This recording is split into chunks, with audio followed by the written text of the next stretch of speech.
Halo teman-teman, terima kasih sudah boleh kembali lagi di channel saya. Jadi kali ini saya ingin menjelaskan tentang paradigma epidemiologi kesehatan lingkungan, khusus untuk mahasiswa program studi kesehatan dan keselamatan kerja. Ini adalah materi pengantar dari mata kuliah ilmu kesehatan lingkungan pada pertemuan kedua. Jadi silakan teman-teman menyimak video ini sampai selesai, dan harapannya video ini dapat memberikan pemahaman bagi teman-teman terkait dengan paradigma epidemiologi kesehatan lingkungan. Di dalam pembahasan kita saat ini ada beberapa hal yang menjadi poin penting dalam pembahasan. Yang pertama adalah bagaimana teman-teman bisa mengetahui tentang pengertian dari paradigma kesehatan lingkungan, dan juga ada prinsip-prinsip epidemiologi kesehatan lingkungan yang di dalamnya kita juga akan mempelajari tentang teori-teori apa saja yang dapat digunakan untuk melakukan pengamatan kesehatan lingkungan. Setelah kita sudah memahami terkait dengan teori kesehatan lingkungan, selanjutnya kita akan mempelajari tentang hubungan interaksi host, agent, dan environment. Keempat poin ini adalah dasar untuk melakukan suatu penyelidikan terkait dengan epidemiologi kesehatan lingkungan, yang di dalamnya teman-teman harus bisa memahami tentang konsep dasar penilaian, pengukuran, pelaksanaan, pemantauan kesehatan lingkungan dengan menggunakan pendekatan epidemiologi. Poin pertama yang akan kita bahas adalah terkait dengan pengertian paradigma dan paradigma kesehatan lingkungan. Paradigma adalah keseluruhan konseptual suatu kerangka di mana seseorang yang hendak ingin melakukan penelitian dapat melaksanakan proses penelitian sebagaimana mestinya. Sistem dasar kepercayaan atau pandangan ini berpengaruh terhadap seseorang yang ingin melakukan penelitian. Kita melihat terkait dengan asumsi filosofis ketika hendak mengamati suatu masalah terkait dengan kesehatan ataupun mengamati suatu penyakit tertentu. Ada beberapa poin penting yang perlu diingat ketika kita ingin mempelajari terkait dengan paradigma kesehatan lingkungan, filosofis terkait dengan ilmu positivisme, lalu ada ilmu realisme, konstruktivisme, dan juga teori kritis. Apa sih yang mendasari paradigma? 4 paradigma ini terkait dengan asumsi filosofis adalah pertanyaan tentang bagaimana pengetahuan didapatkan untuk bisa memahami terkait dengan kesehatan lingkungan. Bagaimana bisa temuan dari suatu proyek penelitian dilakukan generalisasi untuk mengetahui hal yang lain. Nah, pada 4 paradigma ini teman-teman bisa memahami kira-kira kenapa sampai kesehatan lingkungan memiliki peran penting dalam menjawab beberapa pertanyaan yang sangat diperlukan untuk maksud dari adanya suatu penelitian tertentu. Asumsi filosofis terkait dengan positivisme ini membahas tentang bagaimana seorang peneliti memiliki pengetahuan terkait dengan statistik. Di dalam suatu metode yang digunakan secara statistik, seorang peneliti mampu memahami terkait dengan populasi dan mampu melakukan pengamatan secara statistik berdasarkan suatu realitas yang ada di lapangan. Kenapa kita harus mempelajari tentang asumsi filosofis realisme? Ini adalah suatu bentuk untuk mengeneralisasi proporsi dan juga teoritis tertentu. Apakah teori-teori yang sudah dipelajari sebelumnya mampu menjawab atau mampu memberikan suatu pemecahan masalah terhadap objek yang diteliti. Kesehatan lingkungan juga mempelajari terkait dengan konstruktivisme. Banyak orang yang memerlukan interaksi terhadap faktor resiko, bagaimana bisa mengetahui terkait dengan exposure racun, patogen, dan juga kerentanan. Kesehatan lingkungan itu meliputi proses penyakit yang kompleks, artinya melibatkan interaksi antara beberapa faktor resiko. Dalam hal ini ada exposure racun, patogen, dan juga kerentanan. Nah, paradigma ini juga terdiri dari beberapa komponen. Komponen yang pertama adalah ontologi, yang kedua epistemologi, yang ketiga metodologi, dan yang terakhir adalah metode. Kalau kita membahas terkait dengan komponen-komponen ini, maka kita harus pahami bahwa apa sih yang dimaksud dengan ontologi? Ini berhubungan dengan suatu realitas. Jadi, seseorang yang hendak melakukan penelitian harus memahami persepsi. Persepsi ini berhubungan dengan bagaimana sebenarnya seseorang mampu memahami apa yang ingin dia teliti. Yang berikutnya adalah epistemologi. Epistemologi berkaitan dengan sifat dan bentuk dari suatu pengetahuan. Jadi setiap paradigma didasarkan pada asumsi-asumsi ontologis dan juga epistemologis. Lalu yang selanjutnya adalah metodologi. Sebenarnya metodologi ini apa? Kenapa untuk memahami paradigma epidemiologi kesehatan lingkungan, kita harus memahami dan memiliki suatu metodologi. Kenapa? Karena metodologi adalah strategi atau rencana yang bisa kita gunakan untuk menjawab suatu permasalahan tertentu atau suatu permasalahan yang ingin kita teliti dalam bidang kesehatan lingkungan. Di dalam metodologi ada 5W1H. Untuk menjawab suatu permasalahan, kita perlu mengetahui terkait dengan mengapa ada masalah, apa masalahnya, dari mana datangnya masalah tersebut, kapan masalah itu terjadi, dan bagaimana cara kita menyelesaikan masalah tersebut berdasarkan data yang dikumpulkan dan dianalisis. Yang terakhir adalah metode. Sebenarnya metode ini adalah teknik yang dapat digunakan untuk bisa menjawab metodologi tadi. Jadi kalau ada metodologi, pasti ada metode. Bagaimana seseorang bisa melakukan pengumpulan data dan menganalisis suatu data berdasarkan prosedur yang ada. Data yang dikumpulkan akan bersifat kualitatif maupun kuantitatif. Paradigma kesehatan lingkungan itu menggambarkan terkait dengan suatu hubungan interaktif. Jadi kalau misalnya semua paradigma ingin diketahui, maka kita bisa menggunakan data yang bersifat kualitatif maupun kuantitatif. Nah, metode penelitian itu dapat ditelusuri menggunakan metodologi dan juga epistemologi.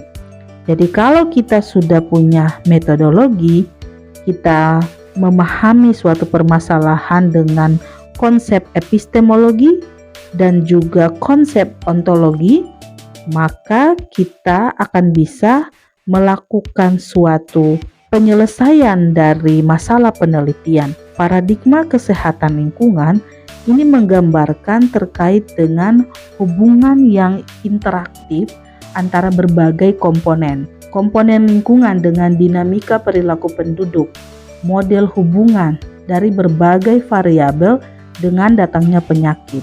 Karena ini adalah dasar untuk menganalisis suatu kejadian dari sehat menjadi sakit dalam suatu area tertentu, suatu wilayah tertentu dengan batasan-batasan yang jelas. Untuk memahami prinsip epidemiologi kesehatan lingkungan, kita harus memahami tentang studi dan aplikasi. Kita akan mempelajari tentang distribusi dan determinan kesehatan dalam suatu populasi tertentu. Distribusi dan determinan di suatu daerah atau suatu negara ini berhubungan dengan epidemiologi, karena epidemiologi adalah disiplin ilmu dengan metode penyelidikan ilmiah. Dan di dalam epidemiologi, kita mempelajari terkait data-data yang bergantung pada pendekatan yang sistematif dan juga objektif dalam hal pengumpulan data, analisis, dan interpretasi data. Yang berikutnya adalah disiplin ilmu dengan metode penyelidikan ilmiah. Kalau misalnya kita memahami terkait dengan epidemiologi, maka kita juga bisa menjawab masalah-masalah yang berkaitan dengan analisis dan juga metode epidemiologi yang didasarkan pada observasi dan penggunaan kelompok pembanding yang valid. Kalau di dalam prinsip-prinsip epidemiologi ada pendekatan yang sistematis dan juga objektif. Jadi pendekatan tersebut harus mengandalkan observasi pada suatu kelompok tertentu. Misalnya ada kelompok pembanding untuk penilaian. Apa yang dinilai? Jumlah kasus penyakit, jangka waktu, frekuensi exposure antara orang-orang dengan penyakit tertentu. Dan yang terakhir adalah mengacu pada metode dari bidang ilmiah lainnya. Yang artinya, kalau kita hanya menggunakan satu bidang ilmu untuk menganalisis suatu permasalahan kesehatan masyarakat, maka itu tidak akan bisa menjawab atau tidak akan bisa memberikan solusi untuk penyelesaian masalah kesehatan. Maka dari itu, kita perlu melakukan analisis berdasarkan juga pada beberapa bidang ilmu lainnya seperti biostatistik, informatika, biologi, ilmu ekonomi, ilmu sosial, dan juga ilmu perilaku. Teori simpul menggambarkan pola berkelanjutan terjadinya penyakit dan potensi penyakit, sehingga penyelidikan, kontrol, dan juga langkah-langkah pencegahan dapat diterapkan secara efisien dan juga efektif. Bagaimana caranya agar suatu pencegahan bisa diterapkan secara efisien dan efektif? Maka kita perlu memahami bahwa di dalam teori simpul pengamatan kesehatan lingkungan ada yang namanya pengumpulan sistematis dan evaluasi terkait dengan morbiditas dan juga mortalitas. Ada juga penyebaran data dan interpretasi. Kemudian bagaimana cara melakukan pengendalian penyakit dan pengambilan keputusan kesehatan masyarakat. Teori simpul digunakan untuk bisa melakukan pengamatan kesehatan masyarakat secara sistematis, mulai dari pengumpulan, analisis, interpretasi, dan juga penyebaran data kesehatan yang dapat memandu suatu pengambilan keputusan kesehatan masyarakat, dan juga kira-kira tindakan apa yang bisa dilakukan untuk mengatasi masalah-masalah kesehatan masyarakat. Ada yang namanya surveillance. Surveillance ini dapat menjadi suatu informasi dan juga dasar untuk melakukan tindakan atau program tertentu. Dalam hal ini, bagaimana seseorang yang melakukan surveillance dapat merancang sistem pengawasan yang baru. Dan ini membutuhkan kompetensi inti dari seorang ahli epidemiologi. Harus memahami terkait dengan desain instrumen pengumpulan data, pengolahan data, metode deskriptif dan juga grafik, interpretasi data, penulisan ilmiah, dan yang terakhir adalah presentasi data. Bagaimana hubungan interaksi antara host, agent, dan environment? Host, agent, dan juga environment sangat berhubungan erat dalam hal untuk menjawab masalah kesehatan masyarakat. Host adalah sesuatu yang mengacu pada manusia yang bisa mendapatkan suatu penyakit. Jadi, ketiga hal ini saling berhubungan dalam berbagai cara untuk bisa mengetahui bagaimana perjalanan suatu penyakit, bagaimana suatu penyakit itu bisa menyebar, dan juga tindakan apa yang perlu dilakukan untuk mencegah terjadinya suatu penyakit. Penyakit itu membutuhkan sarana dan interaksi dari 3 komponen yang berbeda. Berarti ada 3 hal penting yang harus diingat dalam hubungan dan interaksi, yaitu peran host, agent, dan juga lingkungan. Agent adalah faktor resiko atau intrinsik yang dapat mempengaruhi individu exposure, kerentanan, atau respons yang dipengaruhi oleh perilaku. Dalam hal ini, perilaku yang berhubungan dengan praktek seksual, kebersihan, dan pilihan pribadi, kemudian juga ada usia dan jenis kelamin seseorang, komposisi genetik, status gizi dan imunologi, struktur anatomi, serta penyakit atau obat-obatan, dan juga masalah-masalah yang berhubungan dengan psikologi. Environment adalah lingkungan atau biasa kita amati juga berhubungan dengan faktor ekstrinsik. Ini akan mempengaruhi agent. Bagaimana cara untuk mempengaruhi agentnya? Kita bisa lihat dari faktor fisik, dalam hal ini iklim dan juga geologi. Ada juga faktor biologis seperti serangga yang mengerimkan agent, dan faktor sosial ekonomi seperti crowding, sanitasi, dan ketersediaan pelayanan kesehatan. Dalam epidemiologi, hubungan antara host atau pejamu, agent atau penyebab, dan juga environment atau lingkungan dikenal sebagai segitiga epidemiologi. Jadi ketiga elemen ini berinteraksi dan menentukan apakah suatu penyakit atau gangguan kesehatan dapat terjadi. Host atau pejamu di dalamnya menjelaskan tentang bagaimana suatu individu atau populasi yang rentan terhadap penyakit. Faktor apa saja yang mempengaruhi? Sudah dijelaskan tadi ya. Jadi ada usia, jenis kelamin, kemudian status imun, riwayat vaksinasi, kebiasaan makan, kemudian kebersihan, itu juga diperhatikan di dalam host. Lalu agent ini berhubungan dengan virus, bakteri, parasit, jamur, ataupun juga zat beracun, dan juga obat-obatan yang dikonsumsi. Jadi kalau kita memahami terkait dengan penyebab suatu penyakit, maka kita juga harus menilai dari faktor environment atau lingkungan. Ya, jadi di dalam faktor lingkungan ada yang namanya faktor eksternal. Faktor eksternal ini sangat mempengaruhi interaksi antara host dan agent, dan juga faktor lingkungan bisa bersifat fisik. Jadi bukan hanya secara biologi, tapi juga kita bisa lihat ada faktor lain, faktor sosial atau faktor ekonomi. Nah, hubungan ketiganya ini bisa terjadi, dan apabila terdapat keseimbangan yang terganggu antara host dan agent dan juga lingkungan, ini akan mempengaruhi terjadinya suatu penyakit.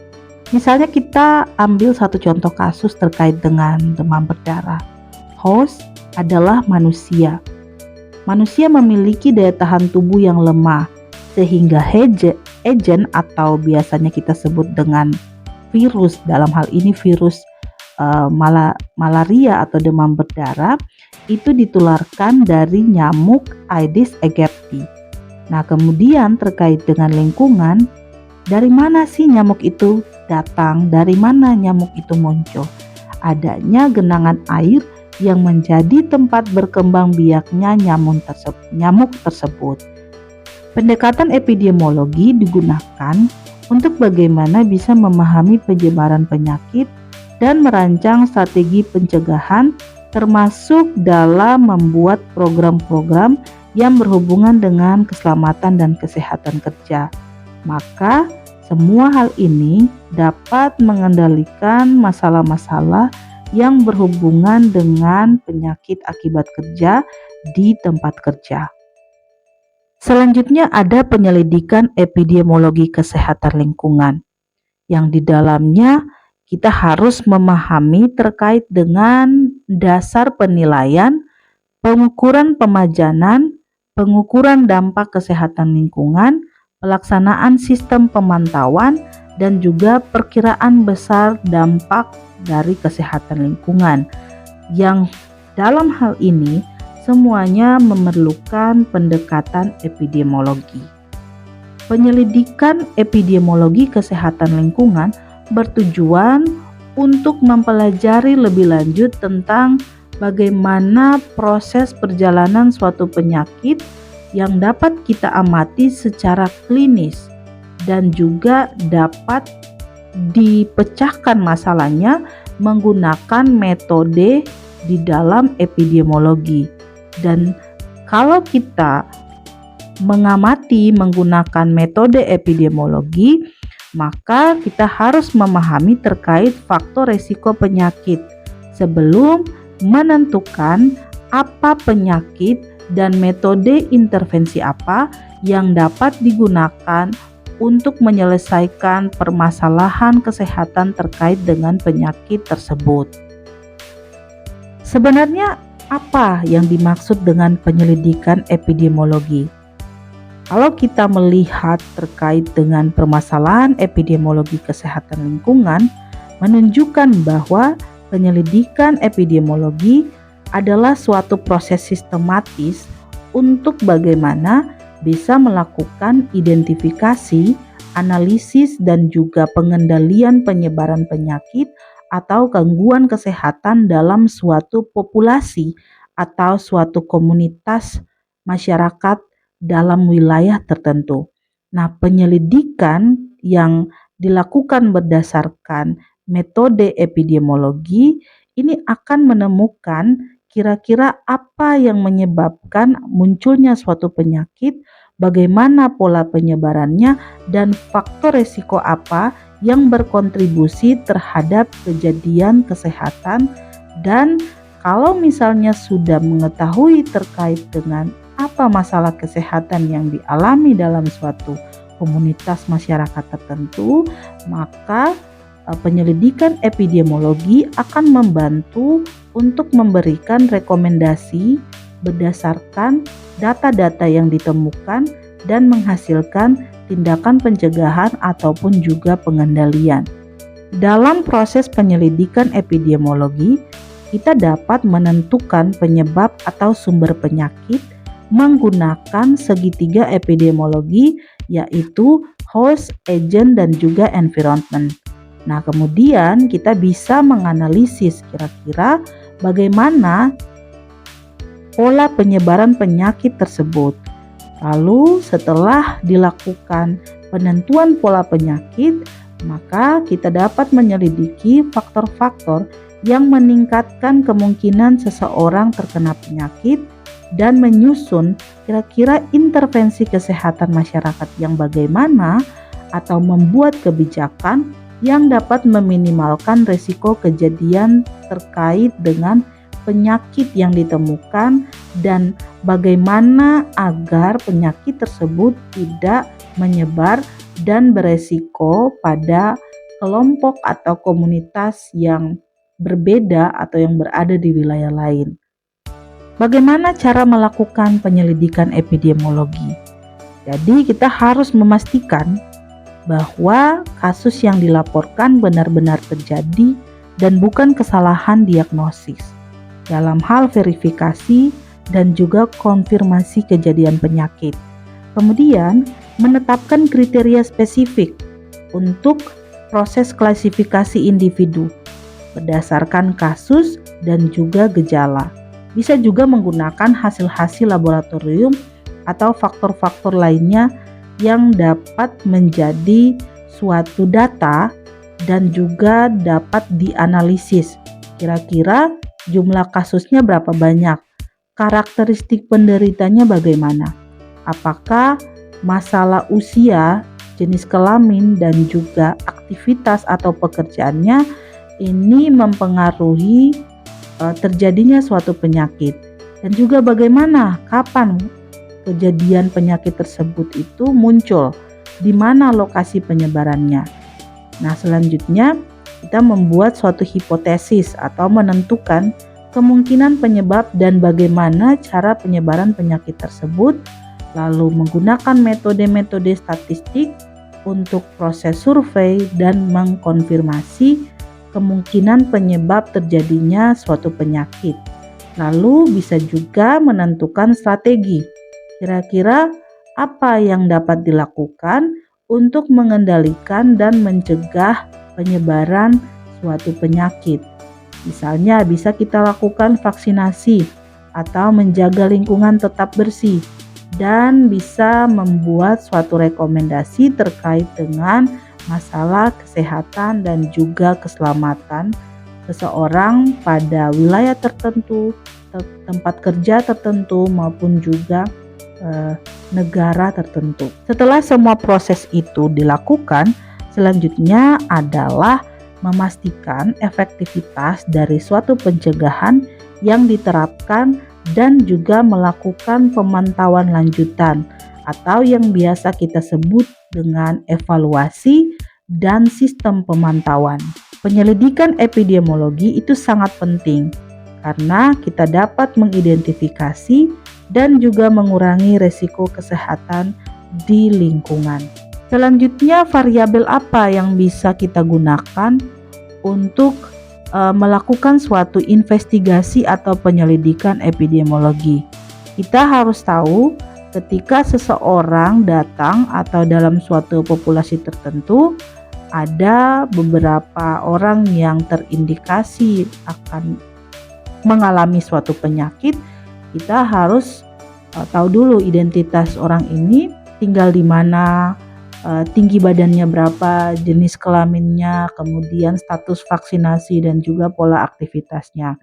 Lalu variabel-variabel tersebut diberikan penilaian. Artinya misalnya namanya adalah Reni, ya, kemudian tingginya 155 cm, jenis kelaminnya perempuan, sebelumnya belum pernah divaksinasi. Jadi kita bisa tahu nih kira-kira berapa orang yang berkemungkinan mengalami suatu penyakit atau terpapar suatu masalah kesehatan tertentu yang dapat beresiko menularkan juga pada orang lain. Yang kedua adalah kita melakukan investigasi. Investigasi dilakukan berdasarkan satu, presentasi klinis, kemudian karakteristik populasi, apakah populasi tersebut beresiko atau tidak beresiko berdasarkan waktu, tempat, dan juga orang. Kemudian dilakukan lagi investigasi lapangan. Ini adalah bagian dari studi analitik untuk mengidentifikasi penyebab suatu penyakit tertentu, bagaimana cara penularannya, dan kita juga bisa melakukan kontrol dan juga pencegahan. Selanjutnya, kita menggunakan pendekatan-pendekatan epidemiologi, dalam hal ini pendekatan deskriptif, yang di dalamnya kita mempelajari terkait dengan insiden penyakit dan juga distribusi berdasarkan waktu, tempat, dan juga orang. Kemudian kalau sudah dilakukan studi tertentu, maka selanjutnya kita melakukan perhitungan dan juga identifikasi populasi atau suatu komunitas tertentu yang beresiko tinggi. Ketika hubungan antara paparan dan penyakit itu cukup kuat, maka penyelidikan bisa dihentikan. Kemudian kita bisa melakukan tindakan pengendalian dengan segera. Penyelidikan kasus dalam epidemiologi kesehatan lingkungan akan menghasilkan hipotesis yang dapat diuji dengan studi analitik.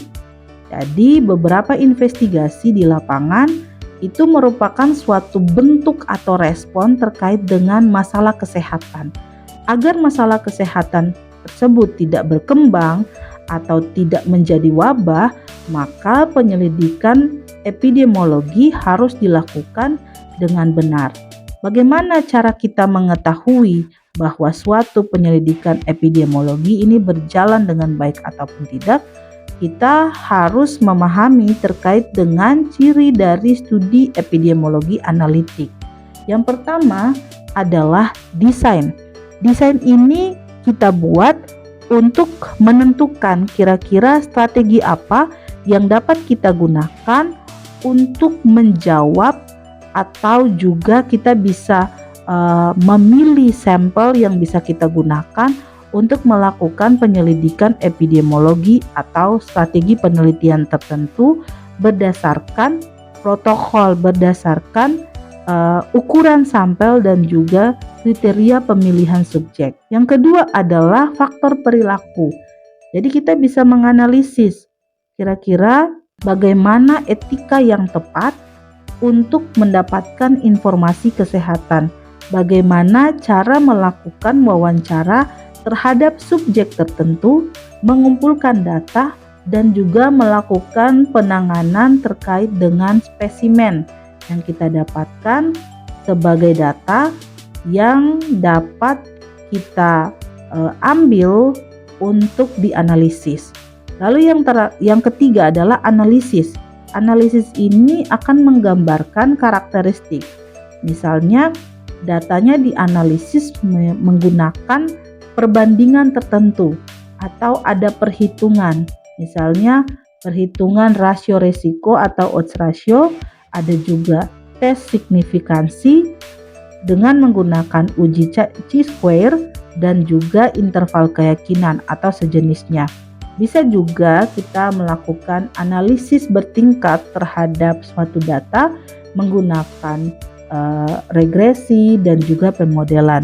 Dan yang terakhir, kalau misalnya kita sudah membuat desain, kita sudah memahami kira-kira datanya mau kita ambil dengan cara apa, misalnya wawancara, observasi dan lain sebagainya, atau eksperimen dengan menggunakan spesimen atau sampel tertentu, dan juga kita sudah mendapatkan data tersebut juga sudah diolah, maka langkah terakhir adalah kita melakukan interpretasi dengan menggunakan perspektif dan juga kekuatan dan kelemahan dari suatu penelitian.